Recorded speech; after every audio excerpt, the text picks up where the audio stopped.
forget, you can hear the full-length, longer version wherever you get your podcasts. Chris is here to talk about so many things, particularly a mega tour, a tour where the venues may not be of the Taylor Swift size, but the number of dates, how many dates in this tour, of which you are currently in the middle of? Yeah, so I've done 60, and the last tour I did 140 odd, and this one I'm 60 in, and it'll probably go longer than the last one. So I think I start again in January, and there's another 50, 60 on sale at the minute, and there'll be another 40 coming soon, and then we'll keep on adding, but it'll probably get to 200. I hear people saying you've sold out. Oh, do you know what? It's really... They preferred you before you went electric when you're in those 300 seaters. It's taken me a while to get past the point where I'm spending the first 5 or 10 minutes on stage thinking about how many babysitters have been booked for people to fill that room. You know, the pressure of how much effort people have gone to for 1,200 people to sit in a room on a Tuesday in Bath or something. And I'd go on stage and I'd be doing my show, but in my head I'd be thinking, oh, this is a lot of babysitters, isn't it? This is a lot of effort. The pressure. It's very true. I would never really be thinking about that. I might tell the audience that I think that, yeah, but I wouldn't be. I genuinely think that. I just don't tell the audience. The tour has a great title. What is it? It's called Yonks. And why is it called Yonks? The truth is it's called Yonks because they wanted a name for it before I'd written it. So that's the truth. Is you've got to start marketing these things and putting them on sale, and you haven't got a show yet. And in hindsight, I recent years, I've had quite a lot of telly, and but I've been doing this for 21 years. So it's almost an overnight success, but it's taken bloody yonks to get there, I suppose. Yeah. But that's the clever retrospective meaning behind the title. But what I wanted with this show is I didn't want a theme. I didn't want anything too deep. I didn't want to be tying myself into anything. I wanted something that was short, simple, fun to say, and that you could talk about anything really. I really enjoy doing things like Have I Got News for You? Because Would you say that's your favourite panel show, Chris? That takes me second favourite, Rob. You, I really love QI. Would I Lie to You was do you know what? It was the very first panel show I ever did, and I couldn't believe I got to do it because I was told always that Mock the Week was the way in. Mock the Week was the way in, and you have to do Mock the Week to get or 8 out of 10 cats, the actual proper one, not the countdown, to get onto the others. And is that right? What there's a route. Yeah, and Mock the Week wouldn't touch me. 8 out of 10 cats wouldn't have me. And I got Would I Lie to You, which I felt like I jumped these rungs to get Would I Lie to You. And Would I Lie to You, that first one I did went so well that, if it hadn't have been for that show, nothing else would have come on the back of any of it, I don't think. I don't really know your background. Give me a kind of pre-seed version. So my background is, I've never been a performer before doing stand-up. Right. So degree in software engineering, A-levels in maths and further maths and computers. Oh, God. Yeah. It's like an alien land. Wow. Wow. And so a really, really technical geek. And so you're at school, you're smart, you're doing well on all those things. No, I wouldn't say smart. No, Chris, if you're doing those subjects, you're smart. So then, I'm not having you complain. No. I wasn't a straight A student or nothing like that. I enjoyed my time doing, at university and things like that. I got a 2-2 in my degree. So you go to university and you get a 2-2. What do you do then? I then spend some time unemployed, really.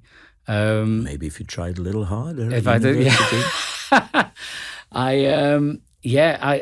Back then, okay, we're going to go back to 2000 here. And if you go back to 2000, just my eyesight, I picked something to do that maybe I didn't realise at the time was going to end up being quite visual. And And But at that point, you had your sight. so my sight deteriorated from when I was born, but very, very steadily until maybe late teens, early 20s. It's hard to say because you stop being able to do different things at different times. Like you stop being able to see in the dark at a different time. You stop being able to see the telly, and so you have these different moments. So is it an hereditary condition? Yeah. And I was doing web development, and I was able to do it by using enlarged text and stuff on the screen. And then when I stopped being able to see the screen, it then became a lot more difficult. And there are people who are blind who can do programming, and fair play to them. Some of them do Braille and things like that. But it takes a lot longer. And I they're just... probably the people that are getting firsts, though. Yeah, they Chris, are. And they're probably the people that are turning up.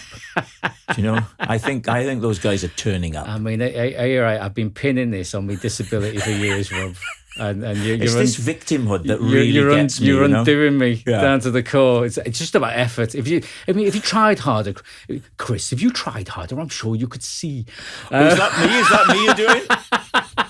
Why don't you pull your finger out now, Chris? Why don't you squint a bit? Would that help? Yeah. There you go. That was my version of you. But I just didn't want to do something where I could do it but slower, or it was going to be really frustrating. Yeah. And I tried to get jobs in IT, but different areas of IT.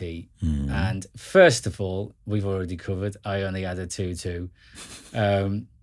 But also, just I think you were seen as a bit of an unnecessary hassle. Oh, I mean, we could get someone who can see. We could get a normal person, or we could go all this effort. Yeah. And then you've got in-house computer systems that are bespoke that you can't access with the speech software because these just doesn't work, and blah blah blah. So I was unemployed for a while, and I lived with two guys who both had jobs, and that kind of affects you a little bit, I think, when people are going out and doing their jobs and you're at home watching Countdown and 15 to 1. Yeah. And I applied for lots of things. I've talked about it on different things in the past. Weirdly, Would I Lie to You never wanted it as a story before I told anybody else, but I got down to 30 out of 3,000 for MI5. What? Yeah. And that was probably 20 years ago. And that was one of the ones where I just started applying for anything.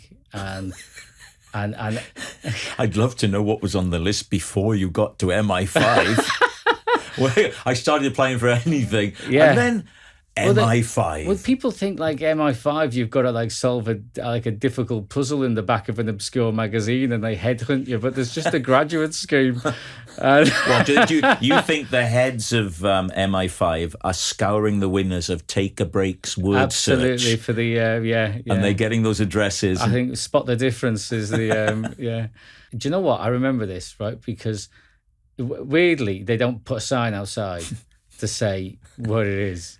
But they do send you a map with an arrow on it, right? so the security is impeccable until somebody applies for a graduate scheme place and they send you a lovely little map with an arrow on it, going, "We are here." But my eyesight, I could see enough to blunder my way around. I was a bit of a liability on street level, but I blundered my way down there on the tube, got myself to round about where the building was. But then I'm trying to find MI5, and there's no sign outside. I'm walking up to buildings, looking, trying to find, and then I'm asking people on the street, "Is this MI5?" Is this? I had to go into stick my head in a few doors and ask, and they won't. The thing is that they won't acknowledge it if you stick your head in. So I had to go up and hand me. I think it was the third place I went into with me letter that they accepted my presence. Well, but so if I were to go to MI5, because I know where it is, and I would say, "Is this MI5?" They would say, "I can neither confirm nor deny." Something along those lines. Yeah. They won't let you take your phone in either. They'll take that off you. Well, it's probably sensible. Yeah. They're really uptight, This is what I remember as well. They don't even So this is 20 years ago when answer phones were a thing. Nobody had an answer phone on their desk phone because that's the last message you'd want to return into on the Monday morning, was the kind of message that somebody might leave that required immediate action. You don't want to get in on Monday morning when you've had Friday off and find you've got 30 minutes to evacuate W.H. Smith. Oh, my Lord. Right. I was thinking it would be James Bond calling in from San Moritz or something. And asking them to wire him another 45 quid or something. Update my American Express card. I'm doing Roger Moore. Okay, we're still a long way from our 160-date tour. So MI5 is not for you. What happens then? I'm not for them. I think that's more accurate. Yeah, I went and got a job. I went and did some charity work. Yeah. To create that routine, get out the house. What was the charity? I went and I mean, this sounds really ridiculous. It's like a bald man working for somebody with alopecia working for a barber's. But I went and worked for a charity that helps blind people find work, and I was a blind person that couldn't find work. The only place I could find that would recruit me was a charity that helps blind people find work, and they wouldn't even pay me, Rob. So that you managed. You were a blind person who found a routine and something to do. Yeah, but so that was good. That was up in Moorgate, and you're out the house and you're creating that 9 to 5, aren't you? And from there, I lived in Kingston, and I ended up getting a job in a call centre in Kingston upon Thames, selling employment law manuals and risk assessment manuals and software to companies, which was mind-numbing work. Well, you were living the dream, but it wasn't your dream. Yeah, but it was the best thing I could have done in terms of getting that identity, having that job. And I always thought at the time, people always ask you, like, when you meet new people and you're at that age where you're socialising, what's your name, where you're from, what you do. And if you haven't got the answer to all of the three of them, when other people around you have, I kind of, that it felt like working in the call centre at least gave me an answer to the third one. So how long did you do that for? I did that for maybe 2.5 years, something like that. And while you're doing that, towards the end of that, are you starting to get a little rumbling? I want to be in the back room of a pub playing to 15 people who don't know who I am. Yes, Rob. You did? Yeah. You did? Well, where did that come from? So I've always loved stand-up. Thank you. It has been... Bless you. Thank you. I've always been a fan. I've always loved it. Oh, thank you. And music and stand-up were the two things for me. You're taking responsibility for the music as well. One of the things, I don't know anybody else who thinks this way, but one of the things I find funniest in the world is if somebody says something, is to take credit for it, right? Yeah. So like you've seen, I've always loved stand-up. Yeah. Oh, thank you. Like it's a personal compliment. I even get we went to Italy, stayed on the Amalfi Coast. It was wonderful. Oh, thank you very much. Oh, wow. What? The thing is, though, is that you have taken credit for something you did have a part in. So that tiny part, but I think it's hilarious. The joke can be lost slightly on that. Maybe he does think that he was the key part of the British comedy scene through the 90s. The joke is lost on everyone, I would say. So you were So how did you start to get this feeling? When you are a fan of comedy, thank you. You only ever see the top end of it. Oh, thank you. When you get the videos, and it feels like there's an X factor at play there. Like I could never do that. These are people at the top of their game. These are people born with these qualities that are way beyond you, and so you always appreciate it as a fan of comedy, and there's levels below it that a lot of people are unaware of, and I certainly was, and so I went out and watched some, open mic comedy.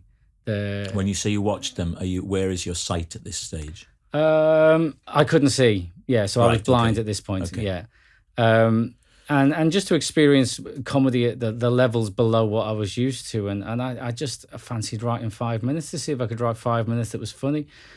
And I didn't intend to go and do it. I just did it to see if I found it funny, to see if I could write 5 minutes. And when I wrote it, I thought, I'm gonna go and have a go at this. Wow. And do it once, just once, and then I can say I've done it, and it'll be a bucket list thing. And in the future, when I'm old, I can say that I did stand-up comedy once, and it went all right. I was terrified. I felt sick in my stomach. I had to take 2 days off work. Yeah.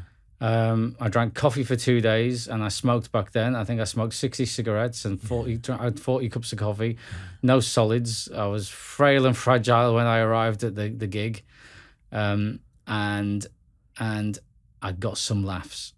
And you do 5s, you do 10s, you do 20s. You're building up. Yeah. Where would you be on the bill typically? I progressed to headline in the kind of smaller pub rooms quite quickly.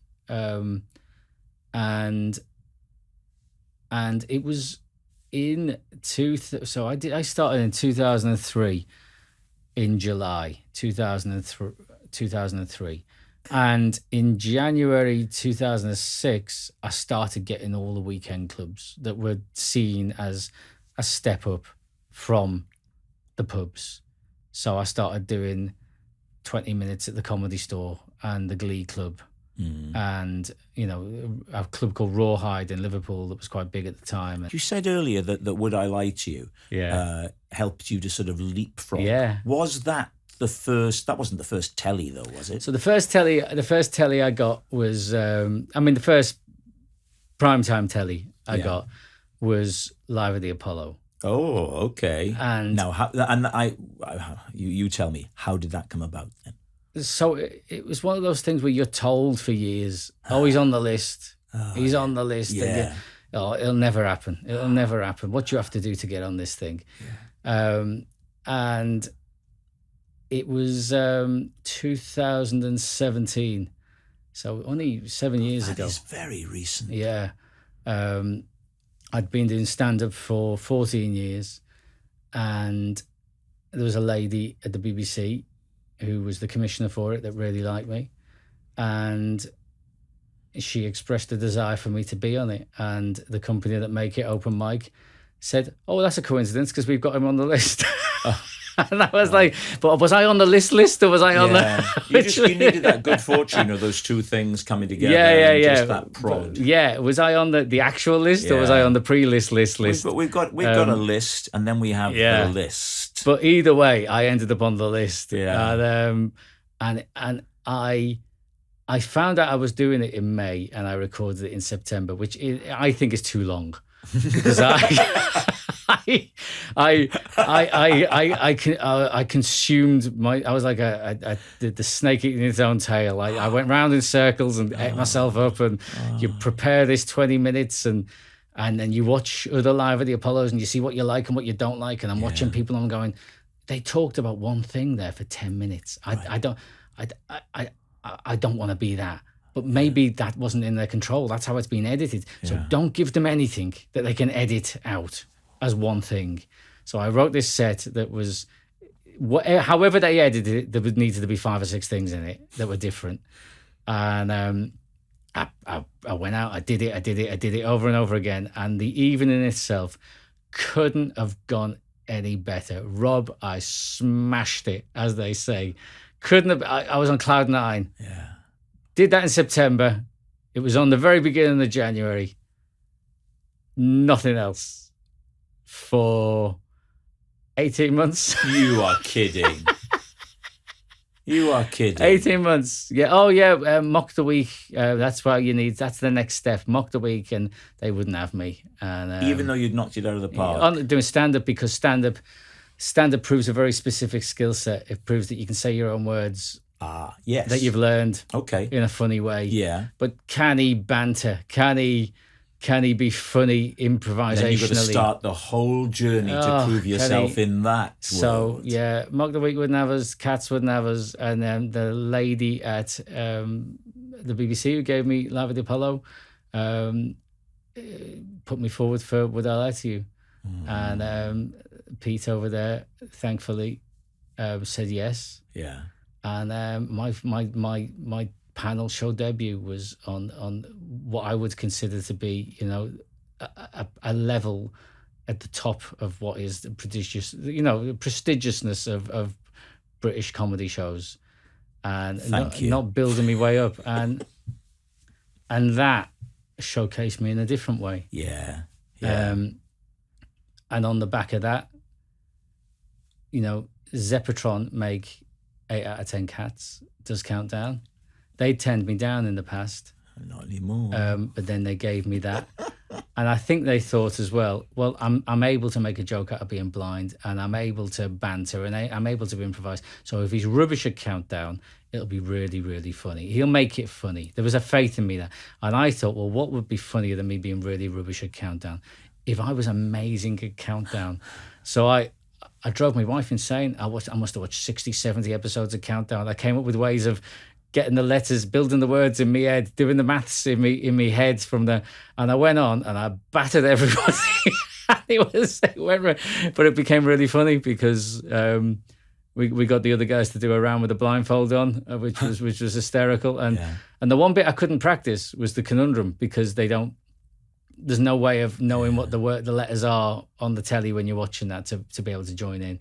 And on Cats Countdown, they break it into 2 words that are not the words that you're looking for. You know what I mean? Yeah. And Jimmy read those words out. So that's how we did. So it was my first attempt at doing the conundrum, and I got the conundrum. I almost had a panic attack. I didn't know what to do with myself.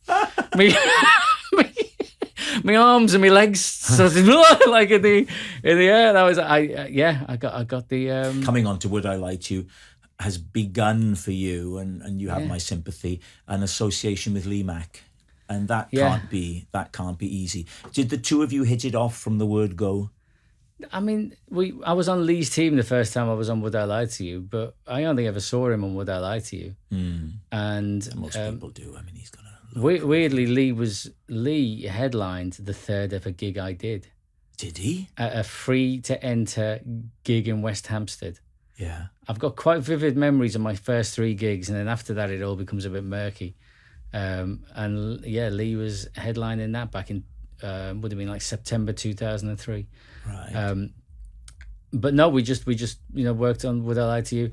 I suppose when we got asked to present a BAFTA. Now that was great. For anybody that hasn't seen that is a clip worth looking up on YouTube, because so often it's a fashion now to pair presenters at the BAFTAs. 9 times out of 10, it doesn't really work. It's rather stilted and da-di-da. You know, you're hoping for a Will Ferrell and Tina Fey moment, but it rarely happens. But yours was lovely. Just talk us through it. Yeah, so we decided when we got asked to do it that rather than just turning up and winging it, as a lot of people might, let's get together and come up with a plan and put something together. So I went around to Lee's house for a coffee, and we came up with this idea where he would have to tell me my lines from the auto cue. But then and I don't want to elevate us above our stature here, but I suppose what we were striving for was in a very kind of to Ronnie's way. Yeah. And it kind of dismantles itself when I think he's got his lines he's reading as well. And then when he's talking to me and not reading them, I think he's telling me a line from the auto cue, and it all becomes a bit complicated and confusing. If you see the actual clip, it's a lot funnier than Chris is making it sound. I got a little bit confused and taken aback when I mentioned the 2 Ronnies and you didn't do your Corbett impression. Well, do you know what? You said that as once that had gone in my head, I was thinking, I should have said thank you to that as well. But I was too late. It just threw me. It threw me. Then I didn't do it. Any opportunity. I mean, you'll do a Ronnie Corbett impression on any reference that gets you within 6 degrees of Ronnie Corbett. Of course I would. Did you ever know him? Did you ever meet him? No. Oh, you missed something there. He was terrific. Yeah, never did. But grew up watching on the telly. I'm still not going to do it. But we wanted, I think me and Lee just wanted to do something that was old school double act kind of sketch. But it was strong. And it was the fact that you had put the effort in, because as you said, a lot of people just wing it. So then you come back, you do more Would I Lie to You? And I know, because I see a fair bit of him, that you've just been working with him on something that we can see at Christmas. Yeah. 18 months ago, I pitched this idea to Sky for a Christmas film. And they liked it, but often with these things you get a bit of interest and it just fizzles out somewhere along the way. But it just went from one thing to the next. Get us a proper pitch in, get us an outline of the script. We're going to commission the script, blah blah blah. And who do you want to play the other guy in it? Because it was for me. Yeah, and who did you want initially? Because I wouldn't have thought, who was on your dream list? It was on my dream list. Yeah. Come on. I mean, it was either Morgan Freeman or Lee Mack, really, and Morgan wasn't available. I think the BAFTA thing sold me and Lee. Yeah. Really, really well. It's a really nice partnership. Yeah, and so I asked him if he'd be up for it, and he said yes straight away. He said, I'd like to read the script because I don't want to be doing anything naked. Yeah. But he said yes straight away without really seeing anything more of it, which is a lovely vote of confidence, really. And it's nice as well because I've got to say to him, you got me a sitcom. You got me on your sitcom. I've got you in a film. That means I'm winning. So, but it's back over to you, Bozo. But it's worked out really well. It's had its first rough edit. It'll be on Christmas Eve. Yeah. And me and Lee play two neighbours that live opposite each other that don't get on. We are perpetually winding each other up. And hilarity ensues at Christmas time. Brilliant. Yeah. Brilliant. It's called Bad Tidings. Nice title. Good as well. title, isn't it? Yeah. Originally, it was written as Bad Tidings We Bring, and we shortened it just while we were in production to Bad Tidings, and realised that's a much better title. When does the tour start again? So the tour starts again in January. It'll start going everywhere again. It's as I said, there's no politics, there's no opinion, there's no deep meaning. It's just stand up, and it's just a night out. You know who also said that once about one of his shows. There's a lot of similarities between you and him. When Elvis was promoting his Aloha from Hawaii satellite show, he's famous, and you can look this up. He said, it's just a show, it's just entertainment. There's no message, there's no politics, it's just entertainment. Wow. And this is another time when you and he... I know. They also can't show me from the waist down on the TV either. Yeah, but for very different reasons. Thank you. Chris, what a pleasure. I feel that we've come to the end. I'm reaching across you. Hang on. Hey, look at that. Chris McCausland, Yonks on tour, tickets available now. It starts up again in January of 2025 because we're on the internet. People could watch this whenever. They could watch this way in the future, and we're both long gone. In which case, put any thoughts of going to his tour out of your head. Out of your mind, really, yeah. Chris McCausland. Concentrate on quantum physics. Earlier today. Well, tributes have been swift. Nicholas Witchell is at the Palace.